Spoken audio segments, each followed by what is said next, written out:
Hi అండి, ఈరోజు మనం యూఎస్లో ఉండే మా గార్డెన్లో ఉన్నాము. ఇవాళ వచ్చేసి నేను మీకు మా పచ్చిమిర్చి చెట్లు చూపిస్తాను.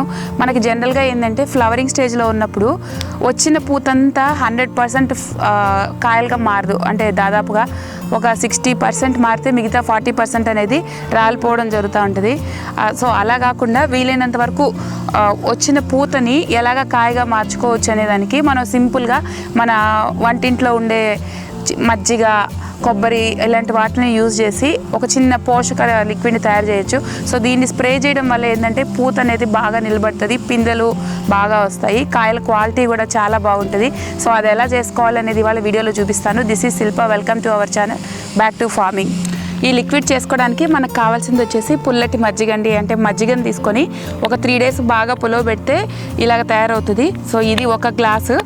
ఇది వచ్చేసి కొబ్బరి ఉంటుంది కదా, కొబ్బరిని కొంచెం నీళ్ళు వేసి మిక్సీలో వేసి చేసుకున్న పాలు, కొబ్బరి పాలు, ఇది 1 గ్లాసు. అంటే 1:1 రేషియో.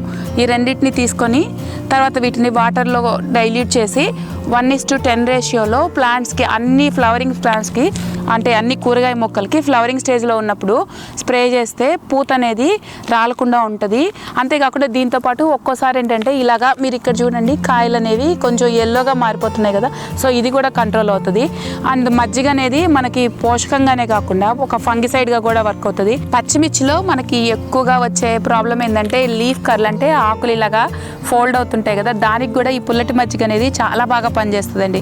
అంతేకాకుండా ఇదిగోండి మీరు ఇక్కడ చూడొచ్చు, ఆకుల మీద అక్కడక్కడ ఇలాగ ఎల్లో స్పాట్స్ వస్తుంటాయి కదా, దీనికి కూడా మజ్జిగ అనేది చాలా బాగా పనిచేస్తుంది. మజ్జిగలో కాల్షియం అనేది ఎక్కువ ఉంటుంది కాబట్టి అది మనకి ఫ్లవర్స్ బాగా రావడానికి, ఫ్లవర్స్ రాలకుండా ఉండడానికి పనిచేస్తుంది. అండ్ కొబ్బరి పాలలో వచ్చేసి పొటాషియం ఉంటుంది. సో ఇవి రెండు కూడా ఎక్కువ ఫ్లవరింగ్ రావడానికి, కాయలు బాగా రావడానికి హెల్ప్ చేస్తాయి మనకి. ఈ లిక్విడ్ ఎలా తయారు చేసుకోవాలంటే ఇది ఆల్రెడీ చెప్పాను కదా, పుల్లటి మజ్జిగ అండి. సో మనం స్ప్రే చేసుకునేటప్పుడు స్ప్రేయర్ బ్లాక్ అవ్వకుండా ఉండాలంటే బాగా ఫైన్గా ఫిల్టర్ చేసుకోవాలి. సో ఇలాగ ఒక క్లాత్ పెట్టేసి మొత్తం ఎలాంటివి పార్టికల్స్ స్ప్రేయర్లో అడ్డం రాకుండా నీట్గా ఫిల్టర్ చేసుకోవాలి దీన్ని.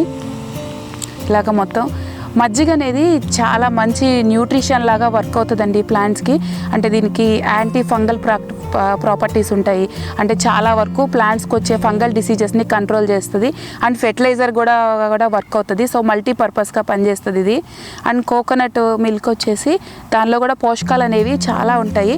సో ఈ రెండింటి కాంబినేషన్ అనేది ప్లాంట్స్కి ఒక మంచి న్యూట్రిషన్ అని చెప్పొచ్చు. చాలా బాగా పనిచేస్తుంది. మీరు ఒకసారి ట్రై చేసి చూడండి, రిజల్ట్స్ మీకే తెలుస్తాయి. సో ఇది ఫిల్టర్ చేసుకున్న పుల్లటి మజ్జిగ అండి. నేను ఆల్రెడీ ఈ స్ప్రే బాటిల్లో వాటర్ ఫిల్ చేసుకొచ్చాను. సో రేషియో వచ్చేసి 1:10. అంటే 1 గ్లాస్ పుల్లటి మజ్జిగ, 1 గ్లాసు కొబ్బరి పాలు, ఒక 10 గ్లాసెస్ వచ్చేసి వాటరు. అంటే వాటర్ క్వాంటిటీ అనేది మనం అన్నీ వాడేది న్యాచురల్ ఇంట్లో మన వంటింట్లో దొరికే వస్తువులే కాబట్టి కరెక్ట్గా ఇంతే వాడాల్సిన అవసరం లేదు. కొంచెం అటు ఇటు అయినా కూడా పర్లేదండి. అంటే ప్లాంట్స్కి దీనివల్ల ఏమీ సైడ్ ఎఫెక్ట్స్ రావు. సో ఇవి వచ్చేసి స్ప్రే బాటిల్లో వేస్తున్నాను. దీని తర్వాత ఇప్పుడు వచ్చేసి మనం కొబ్బరి పాలు ఉన్నాయి కదా, సో ఇవి కూడా ఫిల్టర్ చేసుకుందాము. ఏవైనా సరే ఇలాంటివి స్ప్రే చేసేటప్పుడు ఫిల్టరింగ్ అనేది బాగా చేసుకోవాలండి. లేకపోతే మనకి ఈ స్ప్రేయర్స్ అనేవి ఊరికే బ్లాక్ అవ్వడం ఇలాంటివి జరుగుతూ ఉంటాయి. సో ఇవి కూడా మొత్తం ఫిల్టర్ చేసుకున్న తర్వాత దీన్ని కూడా ఈ స్ప్రే బాటిల్లో వేసుకోవాలి. ఇలా వేసేసుకొని మొత్తం ఒకసారి బాగా మిక్స్ అయ్యేటట్టు ఏదైనా ఒక చిన్న స్టిక్తో ఇలాగా మొత్తం ఒకసారి కలిపేసుకుంటే మనకి ఇంకా లిక్విడ్ తయారైపోయినట్టేనండి. దీన్ని అన్ని కూరగాయల మొక్కల మీద స్ప్రే చేయొచ్చండి. అంటే ఒకటని కాదు, ఈవెన్ ఫ్లవరింగ్ ప్లాంట్స్ మీద కూడా స్ప్రే చేయొచ్చు. ఒక్కసారి ట్రై చేస్తే నిజంగా రిజల్ట్స్ అయితే చాలా బాగుంటాయండి. సో ఇలా మొత్తం వేసుకున్న తర్వాత ఇంక దీన్ని స్ప్రే చేసుకోవడమేనండి. అంటే దీన్ని ఎప్పుడు స్ప్రే చేసుకోవాలి అంటే ఏదైనా కానీ, ఈవెన్ ఫెర్టిలైజర్స్ అయినా లేకపోతే ఇలాగ పోషకాలు ఏదైనా కానీ స్ప్రే చేసుకునేటప్పుడు ఈవినింగ్ అనేది చాలా బెస్ట్ టైం అండి. ఎందుకంటే ఈ పులిసిన మజ్జిగలో ఈస్ట్ కానీ లాక్టిక్ యాసిడ్ బ్యాక్టీరియా ఇవి చాలా ఉంటాయి. అది మనం పొద్దున పూట అలా స్ప్రే చేసుకుంటే ఎండకి చనిపోతాయి. సో ఈవినింగ్ స్ప్రే చేసుకుంటే రిజల్ట్స్ అనేవి చాలా బాగుంటాయి. ఈ లిక్విడ్ని అన్ని కూరగాయల ప్లాంట్స్ మీద స్ప్రే చేయొచ్చండి. అంటే జనరల్గా ఏ కూరగాయ మొక్కకైనా ఫ్లవరింగ్ అనేది 45 డేస్ నుంచి స్టార్ట్ అవుతుంది. సో ఇది మనం ఎర్లీగా అంటే ఒక 30 డేస్ తర్వాత నుంచి స్ప్రే చేస్తూ ఉంటే ఈ వీక్లీ వన్స్ ఫ్లవరింగ్ అనేది చాలా బాగా వస్తుంది. సో ఈ మిర్చి మేము వేసి ఒక 60 డేస్ అంటే 2 మంత్స్ అవుతుంది. ఫుల్ ఫ్లవరింగ్ ఉంది, కాకపోతే అక్కడక్కడ ఇలాగా కాయలన్నీ ఎల్లోగా అయిపోవడము, కొంచెం పూత రాలిపోవడం జరుగుతుంది. సో నేను ఆల్రెడీ ఒకసారి లిక్విడ్ స్ప్రే చేశాను. సో ఇది సెకండ్ టైము ఈరోజు స్ప్రే చేస్తున్నాను. సో ఇప్పుడు మనం లిక్విడ్ చేసేసుకున్నాం కదా, దీన్ని పచ్చిమిర్చికి స్ప్రే చేస్తున్నానండి. సో మనం ఎప్పుడైనా కానీ స్ప్రేయింగ్ అనేది చేసేటప్పుడు చెట్టు మొత్తం అంటే కింద భాగం కూడా తడిసేటట్టు బాగా ఇట్లా స్ప్రే చేయాలి. ఎందుకంటే కొన్ని రకాల పురుగులు అనేవి ఆకులు కింద కూడా ఉంటాయి. సో ఇట్లా స్ప్రే చేసుకుంటే మొక్క మొత్తం తడిసేటట్టు మనకి బాగా రిజల్ట్స్ ఉంటాయి. ఇది వచ్చేసి బీన్స్ అండి, మీరు చూడండి ఇది కూడా ఫ్లవరింగ్ స్టేజ్లో ఉంది. సో దీనికి కూడా స్ప్రే చేస్తున్నాను.